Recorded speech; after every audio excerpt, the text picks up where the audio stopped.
नमस्कार दोस्तों, आपका स्वागत करता हूं एक बार फिर से अपने चैनल पे। दोस्तों, आज की वीडियो बहुत ही ज़्यादा इम्पॉर्टेंट होने वाली है। अगर आपकी एज 30 से 40 साल के आसपास है और आपने अभी तक कोई भी इन्वेस्टमेंट प्लान नहीं किया है और आप सोच रहे हैं कि मैं अपने फ्यूचर में कुछ फाइनेंशियल प्लानिंग कर लूँ ताकि मेरे आने वाले खर्चे आराम से चल सके, तो यह वीडियो आपके लिए बहुत ही ज़्यादा इन्फॉर्मेटिव होने वाली है। तो अब बात आती है कि इस एज में हम अपना पैसा कहाँ निवेश करें जिससे हमारे आने वाले फ्यूचर में एक अच्छा खासा फंड मुझे मिल जाए।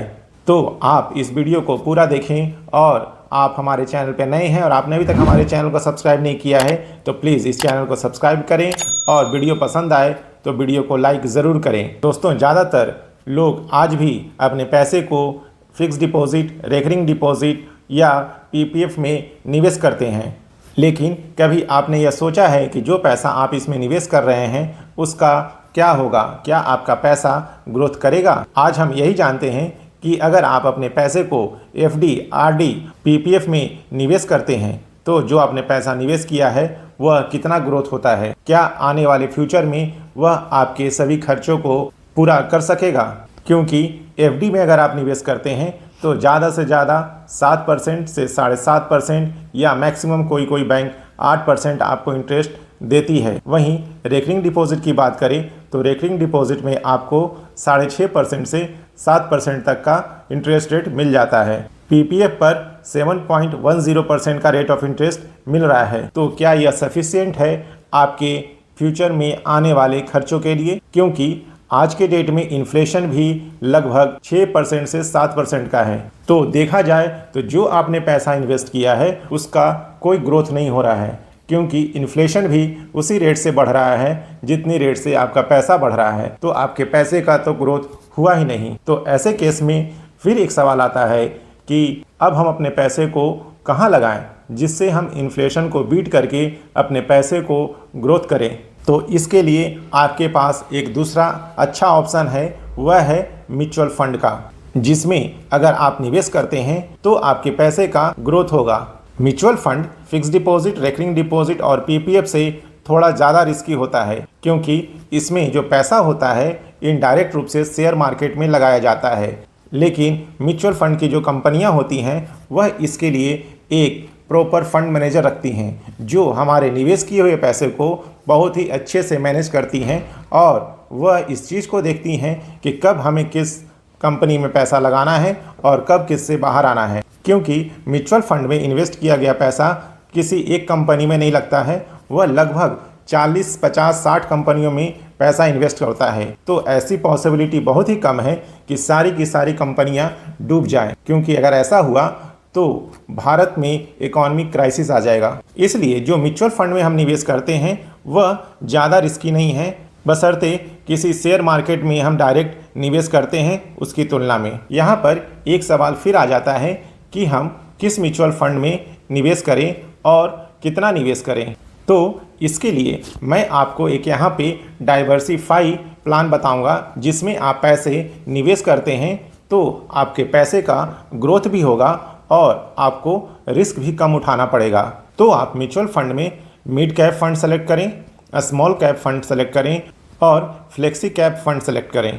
मिड कैप में आप 2000 रुपये पर मंथ निवेश करें, स्मॉल कैप में भी 2000 रुपये पर मंथ निवेश करें और 1000 रुपये आप फ्लेक्सी कैप फंड में निवेश करें। तो इससे यह होगा कि जो आपने 5000 रुपये हर महीने निवेश किया है वह अलग अलग कंपनियों में चला गया और वहाँ पे जो आपका रिस्क होगा वह भी कम हो जाएगा। अब बात करते हैं कि मिड कैप में अगर निवेश कर रहे हैं तो किस में निवेश करें। मिड कैप में अगर आप निवेश करते हैं तो पहला है SBI magnum mid cap fund, जिसका लास्ट 10 ईयर का जो रिटर्न है वह 18% का है। दूसरा जो मिड कैप फंड है वह है HDFC mid cap opportunity fund, जिसका लास्ट 10 ईयर का रिटर्न 20% है। तो अगर आप इस मिड कैप में अपना पैसा लगा रहे हैं तो आप यह मान के चलें कि आपका एवरेज रिटर्न जो होगा वह लगभग 20% के आसपास रहेगा। अब स्मॉल कैप की बात करते हैं तो स्मॉल कैप में आप SBI स्मॉल कैप को सेलेक्ट कर सकते हैं, जिसका लास्ट 10 ईयर का जो रिटर्न रहा है वह 23.94% का रहा है। Small cap fund mid cap से थोड़ा रिस्की होता है, लेकिन उससे ज़्यादा रिटर्न भी देता है। ये आपके पोर्टफोलियो को भी मजबूत करेगा रिटर्न के मामले में। दूसरा स्मॉल कैप फंड है HSBC का, जिसका लास्ट 10 ईयर का रिटर्न है 22.31% का। तो यहाँ पर अगर आप एवरेज रिटर्न देखते हैं कि आपको स्मॉल कैप में एक एवरेज रिटर्न कितना मिलेगा, तो वह लगभग आपको 25% के आसपास मिल सकता है। अब तीसरा जो फंड है वह फ्लेक्सी कैप फंड है। इसमें आप पारंपरिक फ्लेक्सी कैप फंड में निवेश कर सकते हैं, जिसका लास्ट 10 ईयर का रिटर्न है 19.43%। दूसरा आप Franklin India flexi cap fund को सेलेक्ट कर सकते हैं, जिसका लास्ट 10 ईयर का रिटर्न है 16.59%। तो फ्लेक्सी कैप में अगर आप एवरेज रिटर्न की बात करते हैं तो लगभग 15 से 16% का रेट ऑफ रिटर्न आराम से मिल जाता है। अब यहाँ पर हम एक पोर्टफोलियो बना के देखते हैं कि अगर आप इस 5,000 को हर महीने निवेश करते हैं तो आपको लॉन्ग टर्म कितना अमाउंट मिल जाएगा। इसमें हम एक चीज़ और करेंगे कि SIP तो आप 5,000 रुपये का हर महीने करेंगे ही, इसके अलावा हम एक स्टेप अप का भी ऑप्शन ले लेंगे। 10% हर साल अपने निवेश को बढ़ाते जाएंगे। इससे होगा क्या कि जो आपका निवेश है वह हर साल थोड़ा थोड़ा बढ़ते जाएगा और आपको लॉन्ग टर्म में उसका बहुत ज़्यादा फ़ायदा मिलेगा। तो आइए देखते हैं कि क्या होता है आपके 5,000 रुपये के निवेश से। अब यहाँ पे हम 5,000 रुपये इसमें मंथली इन्वेस्टमेंट अमाउंट डालेंगे। उसके बाद यहाँ जो ग्रोथ इन इन्वेस्टमेंट मतलब कि जो आपका स्टेप अप है वह 10% के हिसाब से आप हर साल अपने इन्वेस्टमेंट को ग्रोथ देंगे और इसमें एक्सपेक्टेड रिटर्न हम मान लेते हैं 16% का। बाकी सब चीज़ों में आप देखें तो एवरेज आपका लगभग 16% रिटर्न दे ही देगा तीनों फंड की अगर हम बात करते हैं तो। इसमें हम टेन्योर रखते हैं 20 साल का। अब यहाँ पे देखते हैं कि 20 साल के बाद आपका 5,000 रुपये का इन्वेस्टमेंट 10% के स्टेप अप से कितना होता है। तो अब कैलकुलेट करते हैं।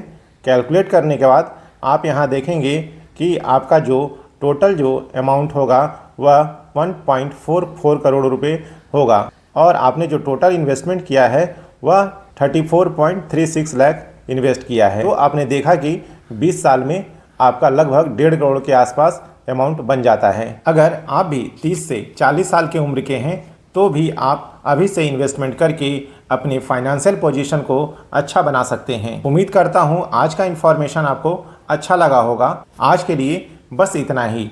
जय हिंद।